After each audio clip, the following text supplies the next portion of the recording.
Fala pessoal, tudo bem com vocês? Esse exercício aqui, exemplo 3. Se você não viu os dois primeiros exemplos, eu vou deixar o vídeo aqui na descrição, no final, ou em algum cardzinho aqui para que vocês possam ver. Nesse exercício eu falo o seguinte, de probabilidade. Em uma urna existem bolas numeradas de 1 a 15, qualquer uma delas pode possuir a mesma chance de ser retirada, então não há nenhuma vantagem de uma bolinha em relação à outra. Determine a probabilidade de se retirar uma bola com os números das seguintes condições. Então, letra A, que ela seja par, e a letra B, que ela seja primo. Então, vamos lá, pessoal. Vamos resolver esse exercício junto. Então, aqui, primeira situação. Se nós temos bolinhas de 1 a 15 numeradas, é claro que num concurso ou numa prova, você talvez não tenha o tempo hábil de desenhar. Mas aqui eu vou deixar desenhadinho, bonitinho, para que você entenda a explicação de uma forma bem didática. Mas a ideia é o seguinte, você tem 15 bolas. Por quê? Você tem bola número 1, bola número 2, bola número 3 e assim sucessivamente. O que você, se fosse de 0 a 15, cuidado que poderia ser uma pegadinha, se fosse de 0 a 15, teríamos uma bolinha a mais, então teríamos 16 possibilidades. Então, o total de possibilidades é 15. É isso, esse é o seu total. Mas dessas 15, quantas são pares? E aí que nós vamos calcular a probabilidade de ser par. Para descobrir quantas são pares, basta você verificar se o número é divisível por 2. Então, quem já deve estar vendo essas bolinhas aí, aí em casa, deve já estar descobrindo quais são os números pares, né? O número 2, o número 4, o número 6. Uma coisa interessante de par ou ímpar é que os números se alternam. Então, se você sabe que o 1 é ímpar, o 2 é par, o 3 é ímpar, o 4 é par, o 5 é ímpar, o 6 é par e assim sucessivamente. Então, pintando aí as bolinhas que são pares, destacando um pouquinho elas, nós temos aí 1, 2, 3, 4, 5, 6, 7. 7 bolinhas pares. Como são 15 bolinhas no total, pessoal, então se nós temos 7 que são pares, 8 são ímpares. Então, se ele perguntasse também sobre os ímpares, então nós teríamos como calcular os pares e os ímpares de forma separada. Nós temos mais ímpar do que par. Então, o ímpar tem uma vantagem aí. Bom, a probabilidade então é calculada da seguinte forma. Nós temos 7 números pares, onde de 15 números ao total. Como ele não pede porcentagem aqui, eu não vou calcular em porcentagem, vou deixar exatamente 7 sobre 15. Você tem uma chance de 7 em 15 de escolher um número aleatório e essa bolinha ser par. Agora, e de ser primo? Se você já viu outro vídeo, você já deve saber a definição de primo, mas se esse é o primeiro vídeo que você está vendo, vamos relembrar a definição de primo. Primo nada mais é que aquele número que só tem exatamente 2 divisores, o 1 e ele mesmo. Cuidado, muita gente acha que número primo é exatamente a mesma coisa que ser número ímpar. Ainda mais esse exercício, que ele pergunta o número par depois o número primo, dá a entender que se nós temos 7 sobre 15 que são pares, então nós teríamos 8 sobre 15 que são primos, e não é isso. Cuidado com essa pegadinha. O número primo são números que só dá para dividir por ele mesmo e por 1, com exceção do 1. Por que eu elimino o 1, essa da brincadeira? Porque o 1 ele só tem um divisor natural, que é ele mesmo. E a definição de primo é que tem exatamente 2 divisores. Então, por exemplo, o 2 só dá para dividir por 2, que é ele mesmo, e por 1. Então, o 2 ele é um número primo. E aqui uma coisa que muita gente confunde. Muita gente acha que número primo só é ímpar. E não é verdade. Existe um número primo que é par, é o número 2. O número 3, como exemplo também, pessoal. O número 3 dá para dividir só por 3 e por 1. Então, ele também é um número primo.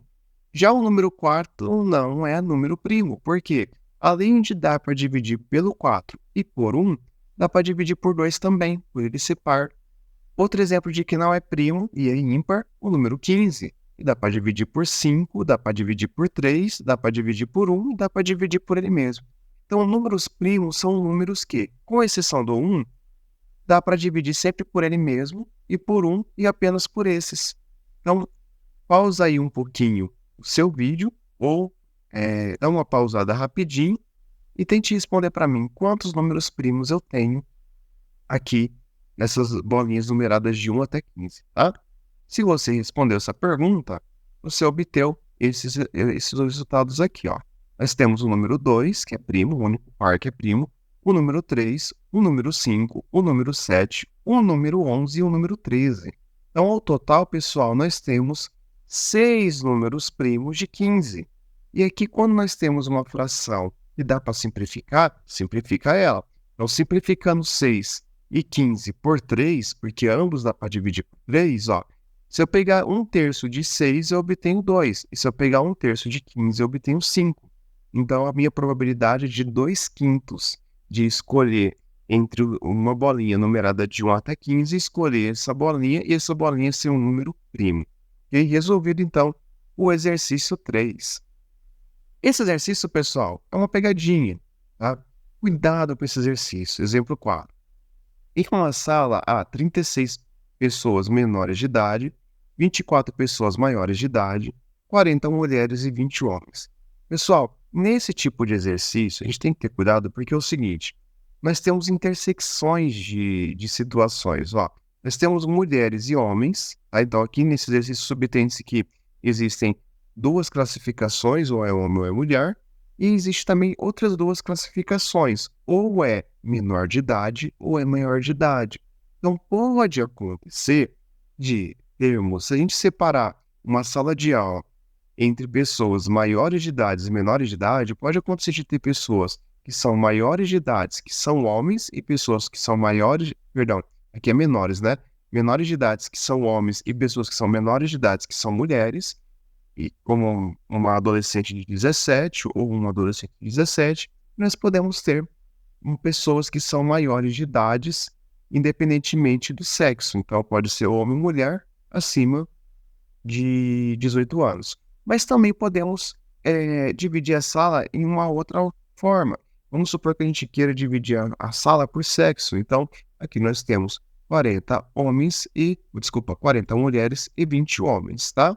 Esse é um exercício bem tradicional, bem, bem de uma dualidade, né? Ou é um ou é outro.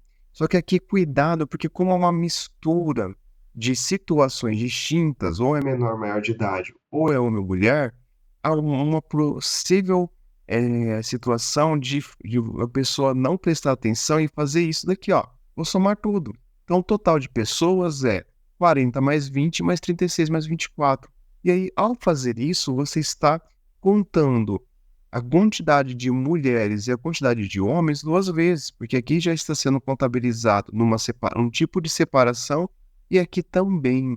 Então, cuidado com esse exercício aqui, ó, porque esse exercício, ele traz aí uma pegadinha. Então, vamos lá.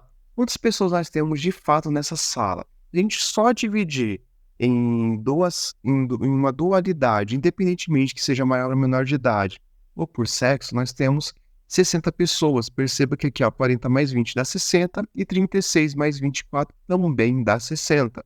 Então, o nosso espaço amostral, na verdade, é 60 pessoas. E dessas 60 pessoas, nós temos 40 que são mulheres, 20 que são homens, 24 que são maiores de idade e 36 que são menores de idade.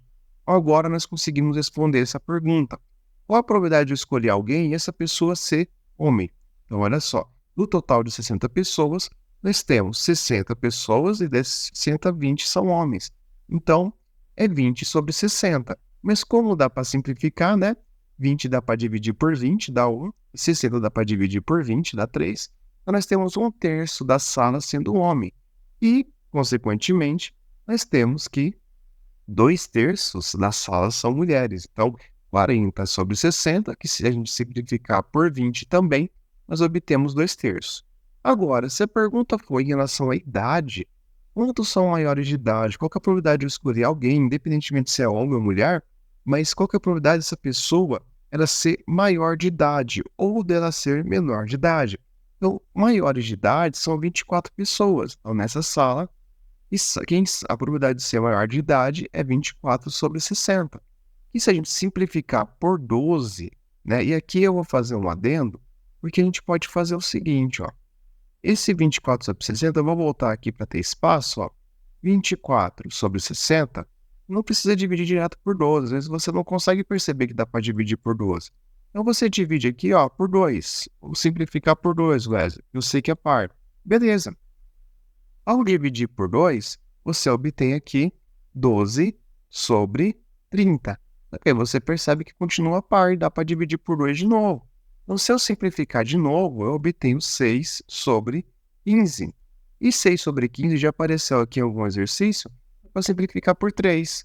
E se eu simplificar por 3, dá 12 sobre 5. E agora, a única divisão que eu consigo fazer em cima e embaixo é por 1. Mas se eu dividir por 1, vai dar ele mesmo. Eu acabei a minha simplificação.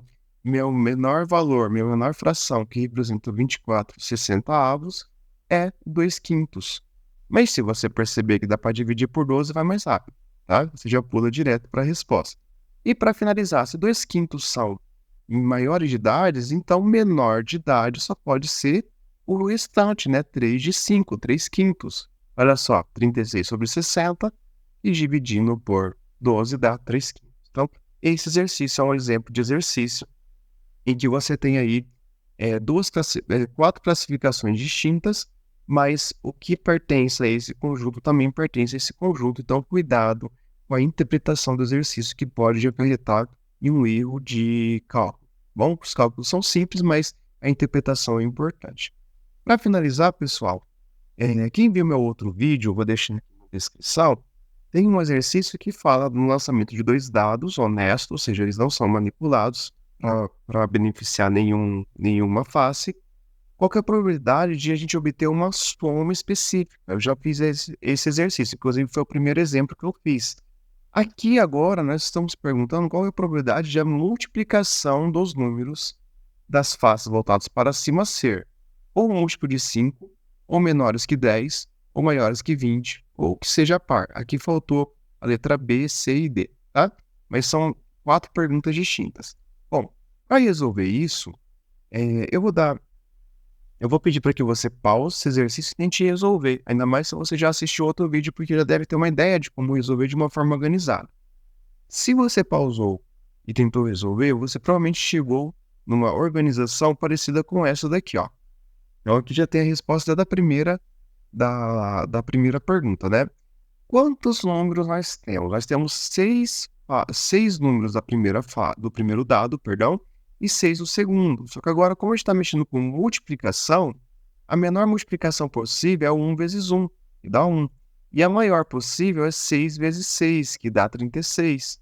Então aqui eu escrevi todas as possíveis possibilidades de multiplicação de 2 números de dados distintos, tá?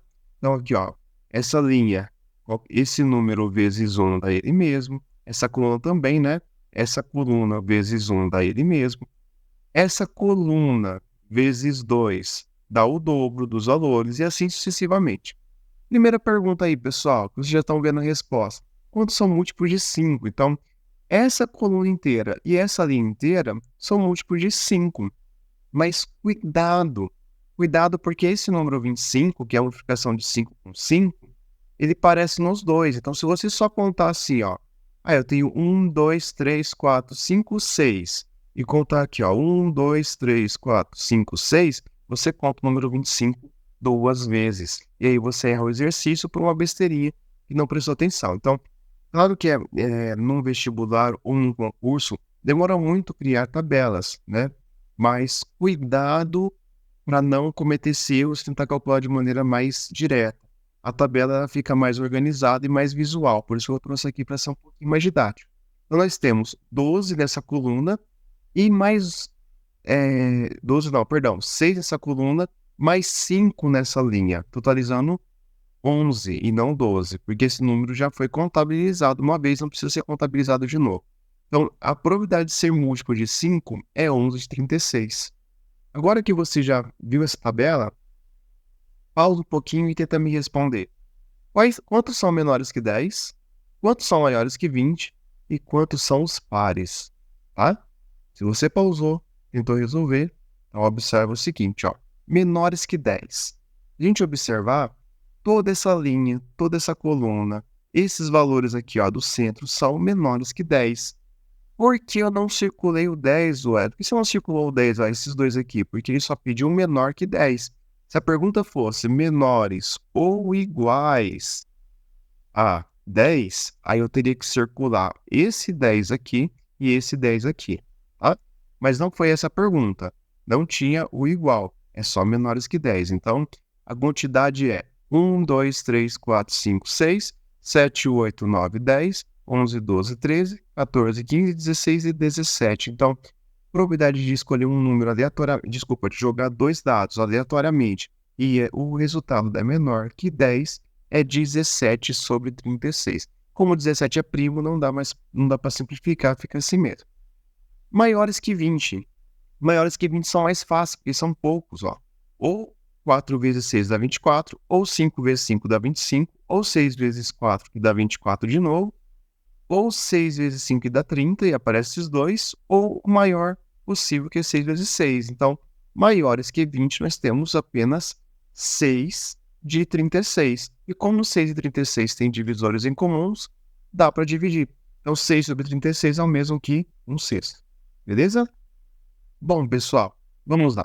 Olha só esse exemplo aqui, ó, que seja par. Aqui eu deixei os dois resultados já prontos para vocês por uma seguinte questão. Às vezes é mais fácil calcular o que você não quer e subtrair do total e achar o que você quer do que calcular direto o que você quer. Por que aqui o Wes deu muito mais pares do que ímpares? Isso aqui não faz sentido. Só joguei dois dados, metade é par, metade é ímpar. Cuidado! Aqui nós estamos tratando de multiplicação. E multiplicação, pessoas, olha só que bacana.